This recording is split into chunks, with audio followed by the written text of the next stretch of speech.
बिस्मिल्लाहिर्रहमानिर्रहीम। अस्सलाम वालेकुम। आज हम ये एनालिटिकल केमिस्ट्री 1 इसको बाकायदा से इसका आगाज़ करेंगे। ये हमारे बीएस के जो आपका प्रोग्राम है इसका सबसे पहला कोर्स है एनालिटिकल केमिस्ट्री का। तो आज का हमारा टॉपिक है introduction to analytical chemistry and its applications in other disciplines. सबसे पहले हम इस कोर्स के ऑब्जेक्टिव्स को देख लें कि इस कोर्स में बेसिकली हम एक पूरा बैकग्राउंड जो है केमिकल प्रिंसिपल्स का, जो कि इम्पोर्टेंट है एनालिटिकल केमिस्ट्री के पॉइंट ऑफ व्यू से, उनको देखेंगे।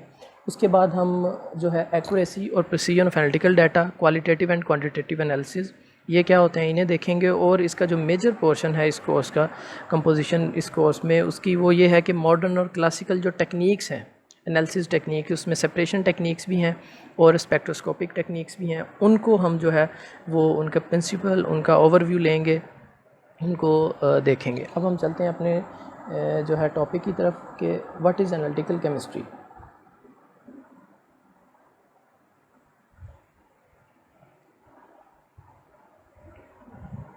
तो एनालिटिकल केमिस्ट्री का दरअसल मैं यहाँ अपने अज़ीज़ तलबा को ये बताना चाहूँ कि दायरा कार बहुत वसी हो चुका है और ये केमिस्ट्री से भी इसका बाहर मुख्तलिफ ये इंटरडिसिप्लिनरी जो फील्ड बन चुकी है। तो इस वजह से इसकी कोई एक पेट या एग्जैक्ट डेफिनेशन नहीं है। मुख्तलिफ एसोसिएशंस ने, फेडरेशंस ने, मुख्तलिफ स्टेक होल्डर्स ने इसकी डिफरेंट जो है वो इसे डिफरेंट तरीके से डिफ़ाइन किया है। तो उसमें हम देखते हैं एनालिटिकल केमिस्ट्री को एक तो ये भी कहते हैं analytical chemistry is a science of measurements या मेजरमेंट साइंस। ठीक है, तो analytical chemistry is a measurement science consisting of set of powerful ideas and methods that are useful in all field of science and engineering. ठीक है, उसके बाद जो इसका फिर एक और चीज़ है एनालिटिकल केमिस्ट्री का कि एनालिटिकल केमिस्ट्री में हम ये देखते हैं कि कोई भी चीज़ है उसका हम जैसे मैंने आपको पहले बता दिया कि साइंस ऑफ मेजरमेंट है, या इसे कुछ लोग मेजरमेंट साइंस भी कहते हैं।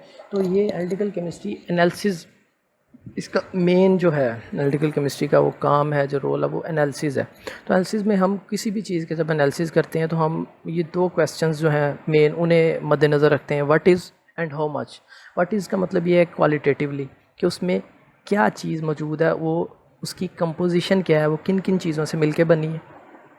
हाउ मच के केस में हम ये देखते हैं कि उसकी मिकदार कितनी है, मिकदारी लिहाज से उसकी जो है वो कितनी है, उसका वॉल्यूम, अगर हम किसी वॉल्यूमेट्रिक एनालिसिस कर रहे हैं तो वॉल्यूम देखते हैं, या अगर हम उसका मेजरमेंट कर रहे हैं, उसका वेट मेजर कर रहे हैं तो हम उसको ग्राम्स में या किसी और यूनिट में देखें कि उसका वेट कितना है। या जब हमें ये किसी चीज़ का पता लग जाए कि उसकी कंपोजिशन मतलब क्या है, वो किन किन चीज़ों से मिलके बनी है, तो हम एक एक स्पेसिफिक एनालाइट जो है उसका ये देखें कि उसकी क्वांटिटी कितनी अंदर मौजूद है। तो ये क्वांटिटेटिव है, तो ये है हाउ मच इज़। ठीक है, तो उसके बाद एक और जो है एनालिटिकल केमिस्ट्री जो है उसको एक और तरह से भी लोग कहते हैं कि analytical chemistry is concern with the chemical characterization of matter and answer the two important questions. वही चीज़ केमिकल कैरेक्टराइजेशन में यही दो क्वेश्चंस जो मेन होते हैं। व्हाट इज़ इट, कि इसमें क्या है, ये किन किन चीज़ों से मिलके बना है। हाउ मच इज़ इट, कि जो जिन जिन चीज़ों से मिलके बना है, या ये ओवरऑल जो मैटर है उसकी क्वांटिटी कितनी है। हम जब हमें क्वांटिटी, मिकदारी जब हमारा हो एनालिसिस, तो उसमें ये दो मेन क्वेश्चंस हैं। लेकिन उसके अलावा अब बहुत सी टेक्स्ट बुक्स में जो एनालिटिकल केमिस्ट्री की मेजर बुक्स हैं, उनमें अब उन्होंने एक थर्ड चीज़ भी शामिल की हुई है कुछ बुक्स में, कि व्हाट्स द अरेंजमेंट, स्ट्रक्चर और फॉर्म। ठीक है, तो उसमें ये है कि वो कहते हैं कि इसके जो स्ट्रक्चरल एनालिसिस जो है, एनालिसिस में फिर आगे स्ट्रक्चर में हम ये देखें कि उसकी अरेंजमेंट क्या है एटम्स की किसी चीज़ में, मैटर में। ठीक है, वो किस फॉर्म में है, उसका स्ट्रक्चर क्या है, केमिकल स्ट्रक्चर क्या है। तो ये भी हमारा जो उसी में आता है। तो उसके बाद फिर जो है एनालिटिकल साइंस। अब यहाँ ये एक टर्म जो है ये कॉइन की गई है एनालिटिकल केमिस्ट्री के बारे में, क्योंकि जैसे मैंने आपको पहले बताया कि ये इंटरडिसिप्लिनरी फील्ड बन चुका है और ये केमिस्ट्री से कहीं आगे निकल चुका है। तो इसलिए बहुत से लोग इसे ज़्यादा कन्वीनियंट होते हैं इसे एनालिटिकल साइंस कहते हुए। इसकी एक मिसाल ये है कि आप जो है यूनिवर्सिटी ऑफ मैनचेस्टर यूके में, बहुत रेप्यूटेड यूनिवर्सिटी है, लीडिंग यूनिवर्सिटी है, उसकी आप जब वेबसाइट खोलेंगे वहाँ आप देख सकते हैं डिपार्टमेंट्स में, वहाँ है जी school of chemical engineering and analytical science. तो वहाँ बाकायदा जो है एक स्कूल, एक डिपार्टमेंट अलहदा बना दिया गया है जो chemical engineering and analytical sciences उस पर मुश्तमिल है। तो इसी तरह जो है यहाँ पे हम ACS है, अमेरिकन केमिकल सोसाइटी, उसकी जो डिवीज़न है एनालिटिकल केमिस्ट्री की, वो एनालिटिकल केमिस्ट्री को डिफ़ाइन करते हैं इस तरह कि analytical chemistry is the science of obtaining, processing and communicating the information about the composition and structure of matter. मतलब सारी चीज़ें वो उसके इर्द गिर्द जो मैंने आपको पहले बता दिया उसके इर्द गिर्द घूम रही हैं। तो आप में इसमें से किसी भी चीज़ को पिक कर सकते हैं। इसको हम इस तरह भी कह सकते हैं कि it is the art and science of determining what the matter is and how much of it exists। मतलब कि ये आर्ट और साइंस है कि इसमें हम ये पता लगाते हैं कि what the matter is, कि मैटर क्या है, वो किन अशिया से मिलकर बना है जो हमारी अंडर एनालिसिस है, और उसकी कितनी मिकदार मौजूद है। ठीक, ये भी एक इसका पर्सपेक्टिव है। तो हम आगे चलते हैं जी। अब हमारा ये आ गया व्हाट एनालिटिकल केमिस्ट डू। जी, ये एक बड़ा अहम सवाल है। अमूमन जैसे हम पिछली जो हमारी डेफिनेशंस है उससे बहुत से लोगों को ये गेस्चर जाता है कि शायद एनालिटिकल जो केमिस्ट है उनका काम सिर्फ एक ये जो रूटीन के एनालिसिस हैं, मतलब किसी भी चीज़ के सैम्पलिंग और एनालिसिस, यही सब कुछ करना उनका मतलब काम है। तो ये तो बाकी फिर उसके बाद उनका ये क्वेश्चन आता है कि ये तो बाकी जो केमिस्ट्री की फील्ड्स हैं, ब्रांचेज़ हैं, उनमें भी लोग करते हैं। अब इनऑर्गेनिक केमिस्ट्री वाले भी एनालिसिस करते हैं, ऑर्गेनिक वाले भी करते हैं, फिज़िकल वाले भी करते हैं। तो एनालिटिकल केमिस्ट्री डिफरेंट कैसे हुई है एक से?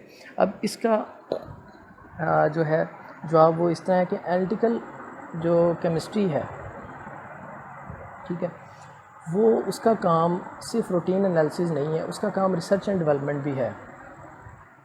चीज़ों के बारे में नए मेथड्स डेवलप करना, एग्जिस्टिंग मेथड्स को वैलिडेट करना, उनकी वैलिडेशन को चेक करना, और उसमें जो हमारा एनालाइट ऑफ इंटरेस्ट है, एनालाइट को जो है उसका रिस्पॉन्स देखना कि वो किस हद तक वो मेथड इफ़ेक्टिव है हमारी एनालाइट की डिटर्मिनेशन के लिए।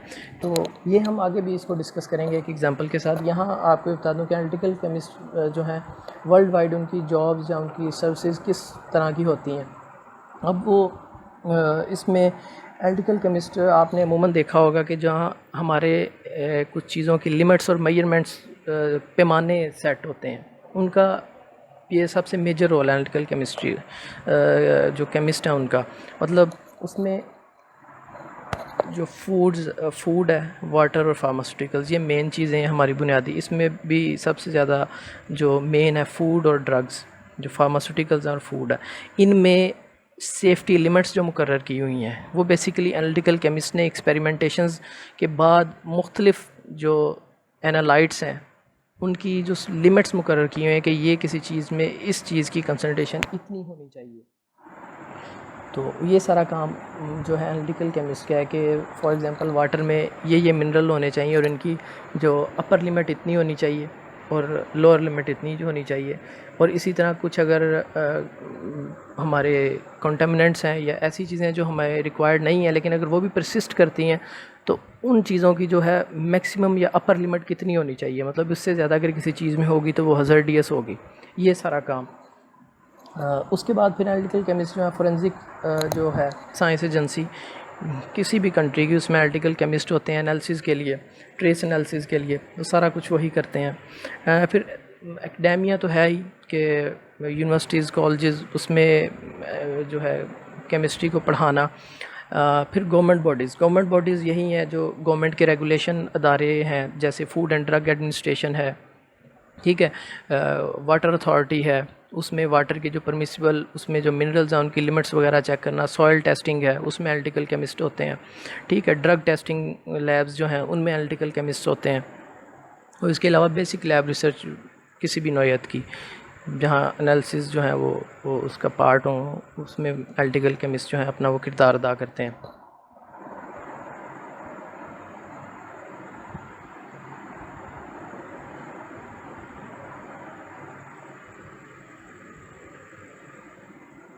जी, अब उसके बाद है जी difference between analytical chemistry and chemical analysis. अब हम यहाँ वो पीछे वाली जो अपनी बात को आगे एक एग्ज़ाम्पल के साथ मैं आपको समझाऊंगा कि जो मैंने पहले आपको बात की कि एनालिसिस तो बाकी केमिस्ट्री की फील्ड्स में भी होते हैं, तो एनालिटिकल केमिस्ट्री जो बेस कर रही है वो एनालिसिस पे ही, तो फिर इसका और बाकी फील्ड्स का मतलब क्या डिफरेंस है, या फिर एनालिटिकल केमिस्ट्री की ही मतलब हमें क्यों एक वजह नज़र आई कि इसको हम सेपरेट एक फील्ड कहें। तो इसमें मैं यहाँ थोड़ा सा ये 4 पॉइंट्स मैंने आपको स्क्रीन पे नज़र आ रहे हैं, method development, method validation, routine analysis और कैरेक्टराइजेशन। ये नीचे वाले 2 चीज़ों से तो आप पीछे तारुफ में वाकिफ़ हो गए हैं कि रूटीन एनालिसिस किसी भी तरह की करना एनालिटिकल जो है वो केमिस्ट्री की डोमेन में आता है और एनालिटिकल केमिस्ट करते हैं। कैरेक्टराइजेशन वो भी इसी तरह, कोई भी चीज़ है उसको ये पता करना कि वो क्या है, उसकी क्या कंपोजिशन है, उसकी क्वांटिटी कितनी है, उसमें कोई स्पेसिफिक चीज़ की क्वांटिटी कितनी है, ये कैरेक्टराइजेशन है, मुख्तलिफ़ टेक्निक से करते हैं हम। तो ये भी आपको किसी हद तक आप इस चीज़ से वाकिफ़ हैं। अब ये मेथड डेवलपमेंट और मेथड वैलिडेशन, ये यहाँ पे जो है इसका एक जवाब है, और फिर हम एक और आप एक एग्ज़ाम्पल से मैं आपको इस चीज़ को बताऊँगा कि एनालिटिकल केमिस्ट जो है, ठीक है, रूटीन एनालिसिस जो है वो एक एनालिटिकल केमिस्ट का जो है काम है, और एनालिटिकल केमिस्ट्री में हम रूटीन एनालिसिस करते हैं किसी भी तरह के, मतलब यूनिवर्सिटी से लेके किसी रिसर्च सेंटर तक। लेकिन उसके अलावा एनालिटिकल केमिस्ट्री क्यों सेपरेट ब्रांच हुई, या क्यों उसकी मतलब हमें दिक्कत पेश आई कि उसको हम सेपरेट एक ब्रांच बनाएं, तो उसमें ये चीज़ थी कि एनालिटिकल केमिस्ट का काम और एनालिटिकल केमिस्ट्री जो है उसकी बाउंड्रीज़ जस्ट एनालिसिस तक महदूद नहीं है। एनालिटिकल केमिस्ट्री का जो असल काम है एनालिटिकल केमिस्ट्री में होता है वो ये मेथड डेवलपमेंट है, कि आप कोई नया मेथड डेवलप करें किसी भी चीज़ के बारे में। कोई एनालिसिस है, कोई क्लिनिकल एनालिसिस है, वहाँ आप कोई नया मेथड दे दें किसी चीज़ की डिटर्मिनेशन या एस्टिमेशन का, कोई पहले से एग्जिस्टिंग मेथड जो है उसके मुकाबले में कोई अच्छा मेथड दे दें, कोई नया मेथड ऐसा बना दें कि उसकी आप जो है उसमें लो कॉस्ट हो, वो इजी हो, ज़्यादा रिलायबल हो, या आप कोई एग्जिस्टिंग मेथड है उसकी परफॉर्मेंस इंक्रीज़ कर देते हैं, ठीक है, उसको और ज़्यादा कारगर बना देते हैं, उसमें एस्टिमेशन और अच्छी हो जाती है, वो और प्रिसाइज्ड और एक्यूरेट हो जाता है मेथड। तो ये एक काम है। फिर इसी तरह आप मेथड वैलिडेशन, कि आप जो कोई भी मेथड है या आपने नया बनाया है या एग्जिस्टिंग मेथड है उसकी वैलिडेशन करना, उसको देखना कि वो किस हद तक रिलायबल है, उससे रिज़ल्ट्स जो जनरेट होते हैं वो किस हद तक कारगर और मौसर हैं और उन पर यकीन किया जा सकता है। ये मेथड वैलिडेशन है, ठीक है। ये असल काम है एनालिटिकल केमिस्ट्री का, कि नए मेथड्स डेवलप करना या एग्जिस्टिंग मेथड या जो आपने कोई मेथड और बनाया उसकी वैलिडेशन करना, उसको चेक करना, उसकी रिलायबिलिटी को चेक करना, उससे जनरेटेड जो रिज़ल्ट्स हैं वो देखना वो कितने प्रिसाइज्ड और कितने एक्यूरेट हैं। ये एनालिटिकल जो केमिस्ट्री है इसका काम है। इसकी एग्ज़ाम्पल जो है वो अब आपको मैं इस तरह देता हूँ कि आप हम एक माइन पे काम कर रहे हैं, माइनिंग इंजीनियर जो हैं उनका काम वहाँ ये है कि वो पहले वहाँ इकोनॉमिक फिजिबिलिटी जो है उसको देखेंगे, वहाँ उस एरिए का जो सर्वे करेंगे, वहाँ देखेंगे जो और है उसकी क्वालिटी क्या है, आया कि वो और जब हम ज़मीन से निकाल के ऊपर लेके आएंगे क्या वो और इतनी वैल्यूएबल है कि उसमें उसकी वो कॉस्ट कवर हो जाएगी सारी एक्सट्रैक्शन की, जो इतना बड़ा सेटअप लगेगा, ठीक है। तो उस चीज़ के लिए वो क्या करते हैं, सैम्पलिंग करते हैं मुख्तलिफ़ तरह से अपनी फिजिबिलिटी रिपोर्ट को बनाने के लिए।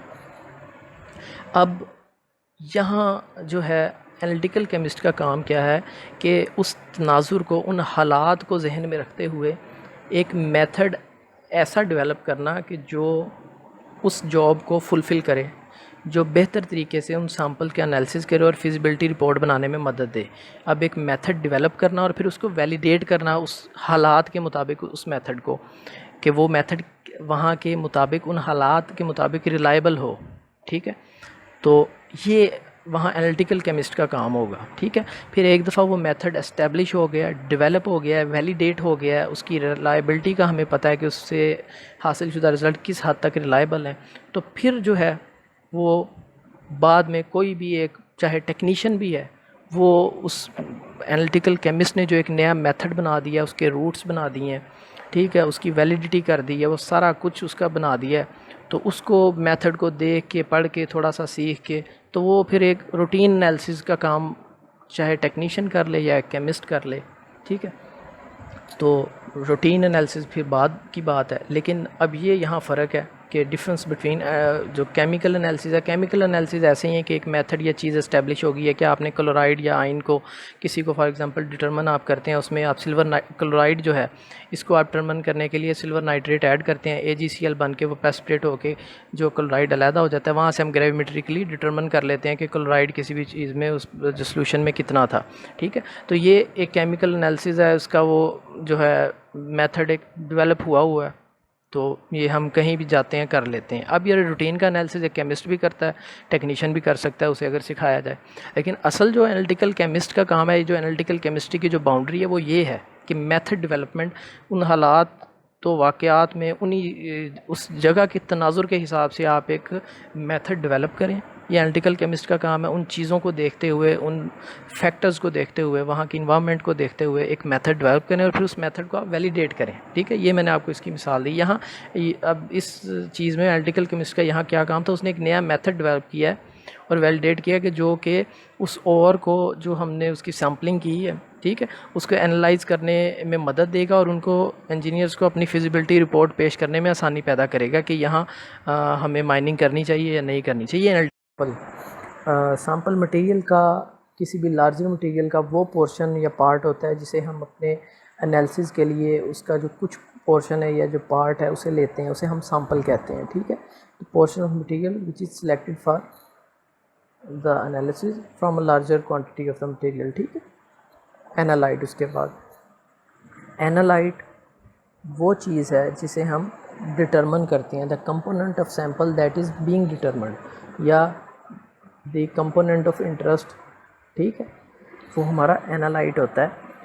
वो चीज़ सैम्पल की जिसको हमने स्टडी करना है, जिसको हमने आइडेंटिफाई करना है, क्वालिटेटिवली उसको आइडेंटिफाई करना है, और उसके बाद फिर उसका अगर हमने क्वांटिटेटिव एनालिसिस भी करना है, उसकी मिकदार मालूम भी करनी है। ठीक है, वो पोर्शन, वो सैम्पल का जो है स्पेसिफिक चीज़ है उसे हम एनालाइट कहते हैं। उसके बाद है जी मैट्रिक्स। मैट्रिक्स सैम्पल का वो पोर्शन जो एनालाइट के अलावा है, मतलब एनालाइट के अलावा जो बाकी सैम्पल का हिस्सा है उसे हम मैट्रिक्स कहते हैं। ठीक है, तो उसके बाद है जी कंसंट्रेशन।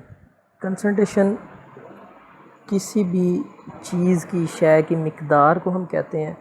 वो हमारा जो दिया गया मैस या वॉल्यूम है उसके अंदर उस शय की जो मिकदार है उसे हम कंसंट्रेशन कहते हैं। उसके बाद है जी कंटेमिनेंट। वो चीज़ जो कि एनालाइट चाहे ख़ुद है, ठीक है, या फिर कोई और सेपरेट एक्सटर्नल चीज़ है, मगर वो हमारे जो है सैम्पलिंग के दौरान, उसकी जो है प्रोसेसिंग के दौरान या उसकी मेजरमेंट के दौरान जो है वो शामिल हुई हो सैम्पल के अंदर, लेकिन वो सैम्पल का जो ओरिजिनल जो है वो कॉन्स्टिट्यूएंट ना हो। ठीक है, वो सैम्पल का जो ओरिजिनल कंपोजिशन को रिप्रेजेंट ना कर रहा हो, लेकिन वो बाद में जो है हमारे ड्यूरिंग हैंडलिंग आगे पीछे वो शामिल हुई हो, उसे हम कंटेमिनेंट कहते हैं। उसके बाद है जी बैकग्राउंड। बैकग्राउंड हमारा जो ऐसी जो मेजरमेंट्स हैं, ऐसी जो है हमारे जो रिस्पॉन्सेस हैं या सिग्नल्स हैं जो कि अराइज़ होते हैं हमारे ऐसे कुछ सोर्सेज या ऐसी चीज़ों की वजह से कि जो कि एनालाइट के अलावा हैं, मतलब जो चीज़ हम जिसे हम डिटरमिन कर रहे हैं वो एनालाइट है। ठीक है, द थिंग ऑफ इंटरेस्ट या जो हमारा एनालिसिस का जो मेन फोकस है वो एनालाइट पे है, लेकिन एनालाइट के अलावा अगर कोई और चीज़ रिस्पांस देती है या हमारे रिज़ल्ट्स को वो ऑल्टर करने की कोशिश करती है, ठीक है, वो बैकग्राउंड है।